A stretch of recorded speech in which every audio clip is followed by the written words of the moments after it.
In this tutorial, I'll show you how to write fractions in Notion. Whether you're creating math notes, recipes, or lesson plans, Notion makes it easy to display clean, professional-looking fractions. Let's get started. Open the Notion page where you want to insert the fraction and click where you want it to appear.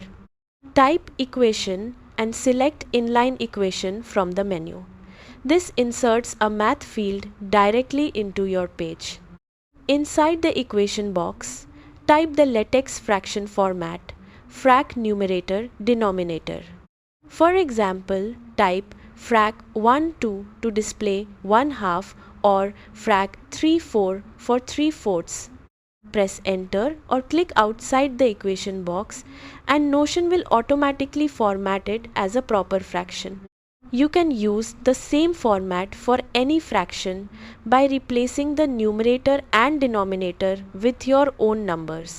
For example, frac 5 8, frac 7 10 or any other fraction you need. That's how to write fractions in Notion. Thanks for watching.